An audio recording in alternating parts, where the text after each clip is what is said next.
Friends, मैं आपका mentor A.K. Singh और आज फिर हम अपने LLB सेकेंड सेमेस्टर के जो शॉर्ट क्वेश्चन हैं, यानी कि शॉर्ट क्वेश्चन जो आपके कहीं ना कहीं जो क्वेश्चन आते हैं, जो इम्पोर्टेंट टॉपिक्स हैं, उनको देखेंगे। तो आज हम देखेंगे न्यायपूर्ण निर्णय के बारे में। तो इसमें कहीं ना कहीं आपके शॉर्ट क्वेश्चन, आपको मैंने एक कब्जे के बारे में बता दिया, फिर जो कहीं ना कहीं हमने एडमिनिस्ट्रेशन ऑफ जस्टिस के बारे में जान लिया बड़े क्वेश्चनों में।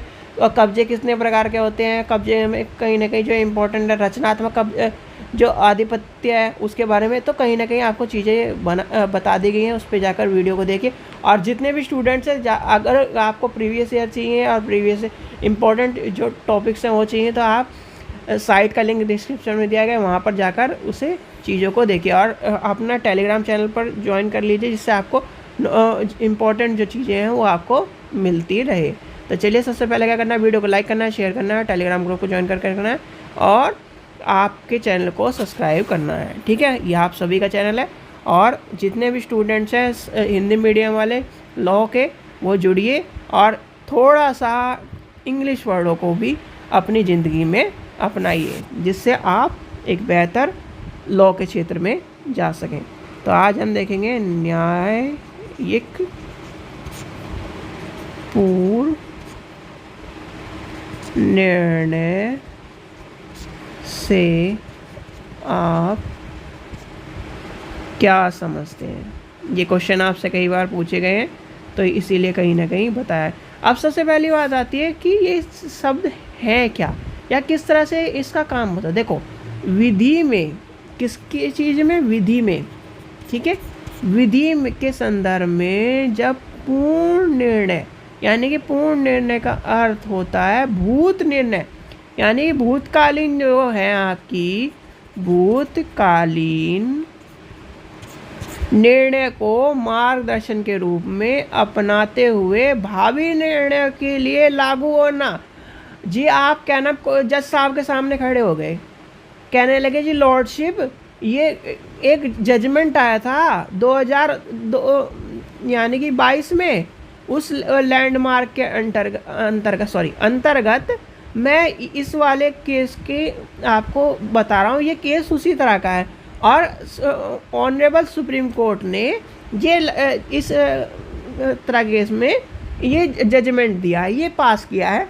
अच्छा जी, जज साहब कहेंगे या फिर आपके लॉर्डशिप कहेंगे कि अच्छा दिखाओ में कौन सा है, किस फैक्ट पे है।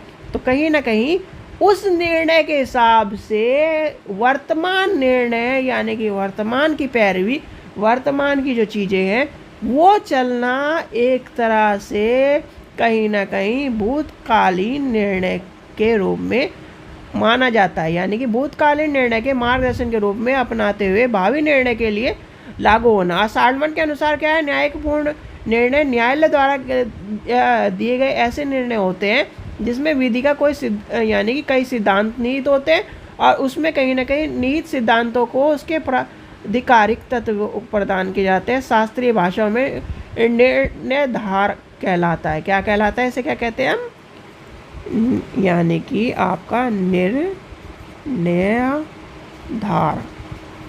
ठीक है, क्या कहलाता है, निर्णयधार कहलाता है। इस प्रकार के जो ठोस निर्णय संबंधित पक्षों पर बंधनकारी प्रभाव रखते हैं तथा इन निर्णयों के आधार को विधि के रूप में स्वीकार किया जाता है। किसके रूप में स्वीकार किया जाता है, विधि के रूप में स्वीकार किया जाता है। ठीक है, इस चीज़ का आपको पता होना चाहिए। तो ये सिंपल सा छोटा सा क्या नाम टॉपिक से आपको समझ में आ गया होगा कि कहीं ना कहीं, भाई देखो, आप क्या करोगे, आप जाओगे कोर्ट में। ठीक है, अब कोर्ट में जब जाओगे आप प्रिपरेशन करके जाओगे। ठीक है, आपके सामने केस आया जी, कोई सा भी केस आया, कि मान लो कि मर्डर का केस आ गया, किसी का भी केस आ गया, या फिर कोई भी ऐसा केस आ गया, तो आप क्या करोगे, लैंडमार्क तो लेके चलोगे जी। सुप्रीम कोर्ट ने लैंडमार्क दिया था, इस हाई कोर्ट ने लैंडमार्क दिया था, आप वो डिस्ट्रिक्ट कोर्ट में।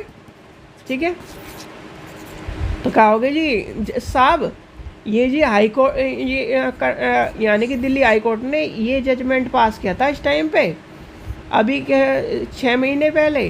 तो आप इस यानी कि उसमें ये बातें कही थी, निम्न बातें।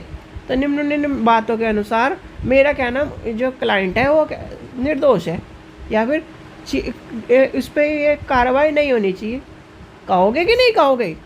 तो कहीं ना कहीं जब इस तरह के लैंडमार्क को हम उठाते हैं या फिर हम पुराने जजमेंट को उठाते हैं, तो कहीं ना कहीं जब आपके जो जज साहब है वो उस पर कहीं ना कहीं उस सब चीज़ को छोड़कर उसे ऑब्ज़र्व करते हैं, रिव्यू करते हैं और कहीं ना कहीं उसके हिसाब से केस का क्या करते हैं, निर्णय करते हैं। ठीक है, ये सब चीज़ें आपको पता होनी चाहिए। ठीक है, चलिए आशा करता हूँ आपको वीडियो पसंद आई तो लाइक करें, चैनल को सब्सक्राइब करें, वीडियो को शेयर करें और जो साइट पर इन्फॉर्मेशन पढ़िए, जो इम्पोर्टेंट नोट्स पढ़े उसे भी जाकर देखिए। ठीक है बच्चों, चलिए और टेलीग्राम ग्रुप को ज्वाइन करके रखिए जिससे सारी इंपॉर्टेंट इन्फॉर्मेशन मिलती रहे। और एडमिट कार्ड आ चुके हैं, एडमिट कार्ड डाउनलोड कर लीजिए जिससे आपको कहीं ना कहीं इधर उधर भागना ना पड़े, एडमिट कार्ड डाउनलोड करके रखिए। ठीक है बच्चों, चलिए थैंक यू।